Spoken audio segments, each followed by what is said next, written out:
Hi all, Shane here, Lana67. I thought I was going to do a video and it's entitled How to be a good painter or what makes a good figure painter. And though I know that can sound somewhat pretentious, I don't mean in that way. 'Cause I don't really count myself as like a master painter, but I just see that I've picked up a few little tips and tricks that might be useful to people who have always been kind of maybe put off by figure painting or found it very intimidating. And so I just thought I'd discuss a few bits and pieces, various items I use and I find a lot of use for, and I find that they would be a very strong place to start or to add to your arsenal. So firstly, like, what makes a good figure painter? Well, I think it's all down to attitude. Um, for if we kind of the common trend within the community when it comes to figure painting is, oh, it's really hard, or it's frightening, or I don't have the skill, I'm not a good model maker. Well, that's not really true, and it's not quite fair on yourselves. If anything, I find aircraft or armour modelling much more difficult than figure painting. As figure painting can be quite straightforward once you kind of dispel the anxiety of having to paint them. You know, I think it has been kind of enforced over the years.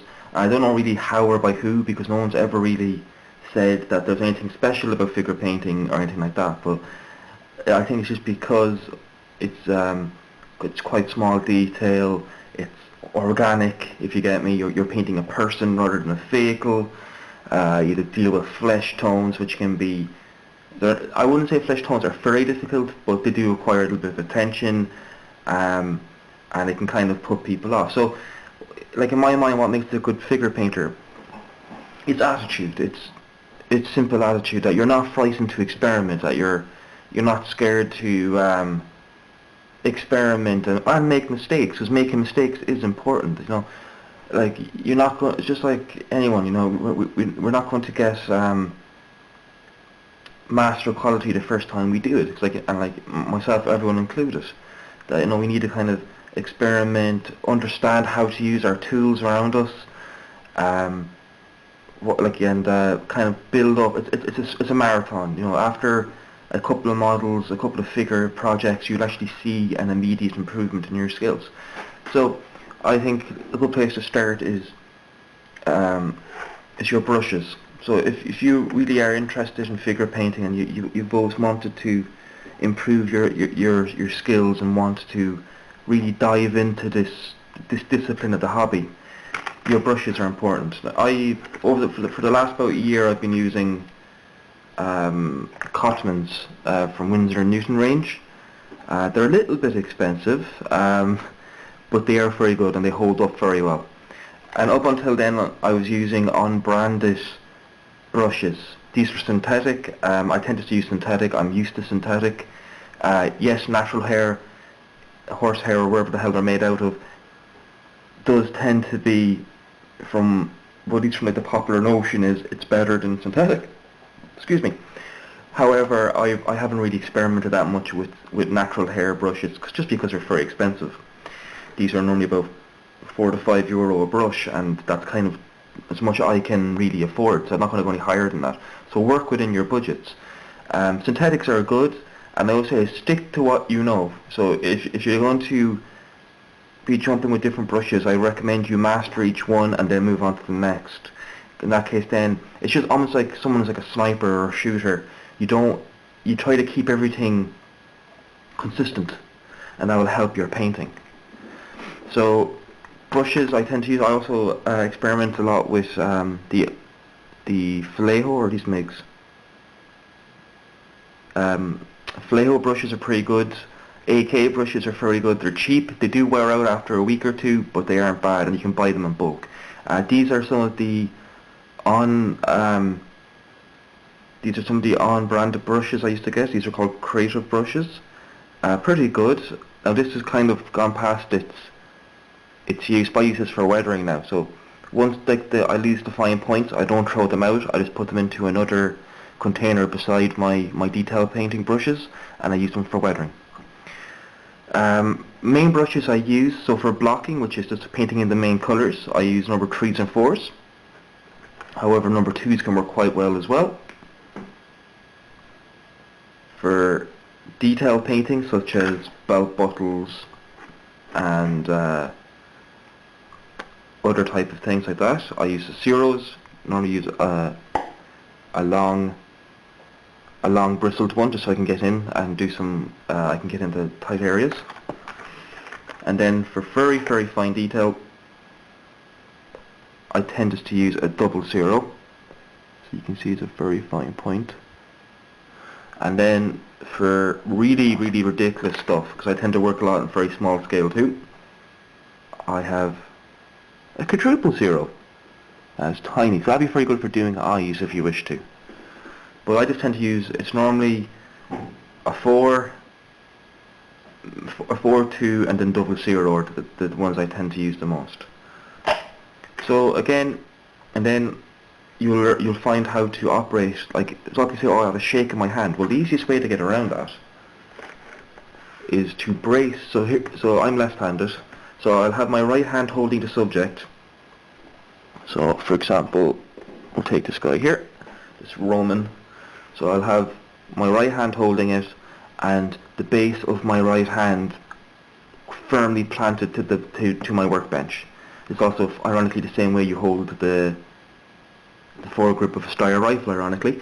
And then what I do is, because I have handshake like everyone else, I basically will lock my palm to my thumb like this, and that will give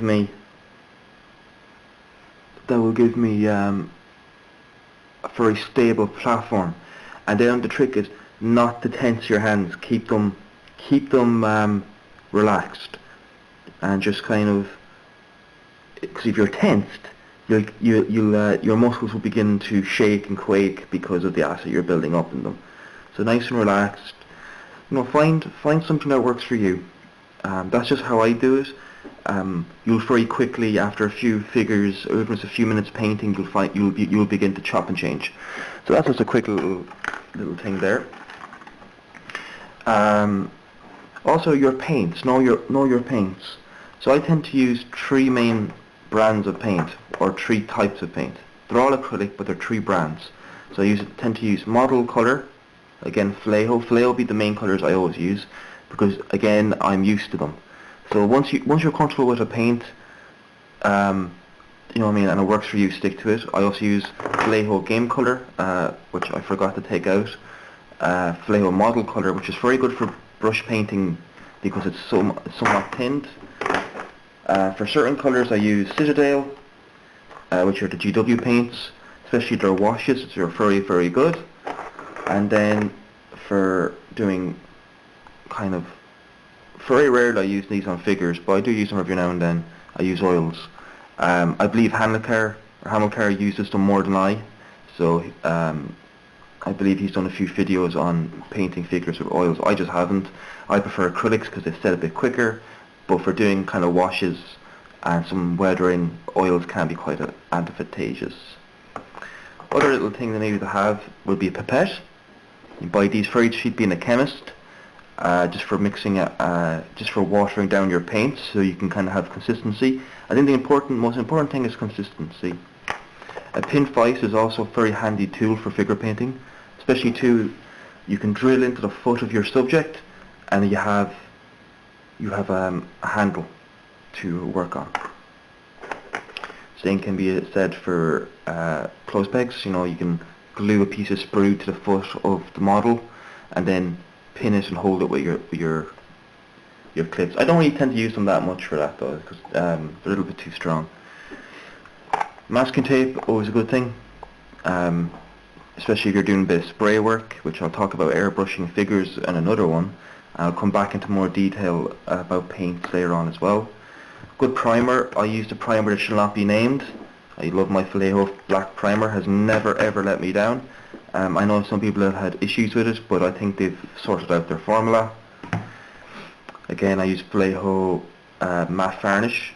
It's always good to have a few different varnish mediums. I have the full Vallejo ones. I have gloss, satin and matte.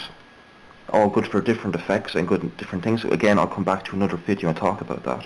This is more as introductory and just a few things. So I think the easiest thing to do is just learn to use what you have. So if you have Citadel paints or flail paints or Tamiya or Hobby Gonzo or whatever, take the time and just experiment, and don't be scared to make mistakes. We all start somewhere.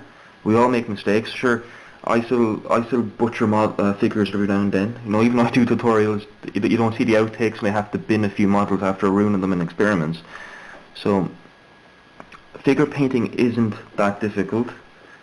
It's very enjoyable once you kind of get into the motion and relax.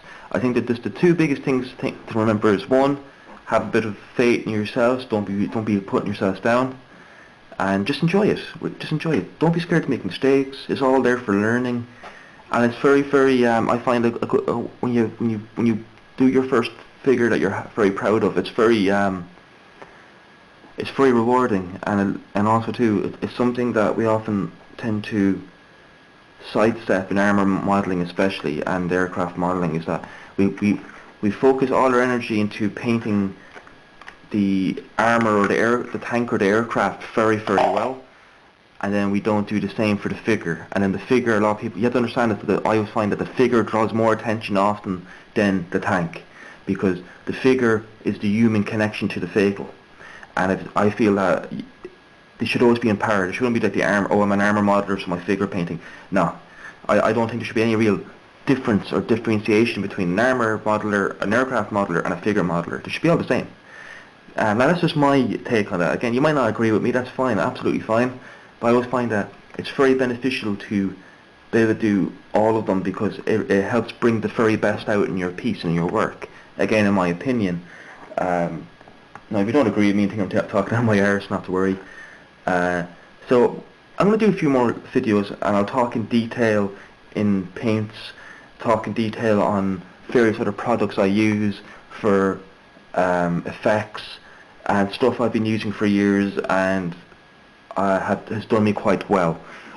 Again, I'm not really an expert in this.